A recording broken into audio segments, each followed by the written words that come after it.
ఇవి అన్యుల ఇష్టాలు, పోకిరి చేష్టలు. పోకిరి వారిగా మారిపోతున్నారు పిల్లలు, పోకిరి వారిగా మారిపోతున్నారు ప్రజలు, పోకిరి చేష్టలు చేస్తున్నారు. కారణం ఏమిటి? దైవ భయము లేక. పోకిరి మాటలు, పోకిరి వారిగా తయారు కావడానికి గల కారణం ఏమిటి? బాలుడు నడవవలసిన త్రోవను వాడికి నేర్పము, వాడు పెద్దవాడైనప్పుడు దానిలో నుండి వాడు తొలగిపోడు. వాడు పోకిరి వాడిగా, వాడు దుర్మార్గుడుగా, త్రాగుబోతుడుగా, జూదగానిగా వాడు మారడానికి గల కారణం ఏమిటి అంటే, బాలుడు నడవవలసిన త్రోవను వాడికి నువ్వు నేర్పలేదు. బాల్యములో ఉండగా వాడికి నేర్పవలసిన విధానములో, పెంచవలసిన విధానములో వారిని మనం పెంచకపోతే పోకిరి వారిగా వారు మారిపోయి పోకిరి చేష్టలు చేస్తారు.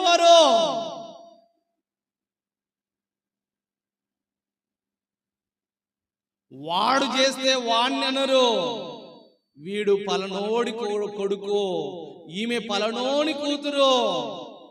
ఎక్కడ దాకా వస్తున్నది? మన ఇంటి దాకా వస్తుంది. ఫలాలను బట్టి చెట్టుకు విలువిస్తారు. ఈమె సరిగ్గా లేదండి, ఈయననే సరిగ్గా లేదండి, ఇంకా వాళ్ళ పిల్లల నుంచి మంచి ఎలా వస్తుంది అని సమాజం అన్నప్పుడు తల ఎక్కడ పెట్టుకుంటాం? ఏమండి, వేప గింజలు విత్తి మామిడి పండ్లు రమ్మంటే రావు. మోసపోకుడి, దేవుడు వెక్కిరింపబడడు.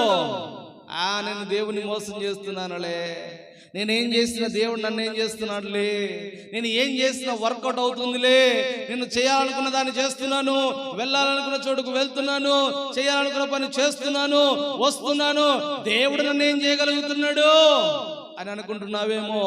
మోసపోవద్దు. దేవుడు వెక్కరింపబడడు. మనుష్యుడా, ఏమి విత్తుదువో అదే కోస్తావు. హల్లెలూయా. ఏమి విత్తుతున్నామో అదే కోస్తావు. చెడును విత్తుతున్నావా, మరణానికి వస్తావు. మంచిని విత్తుతున్నావా, జీవమును కోస్తావు.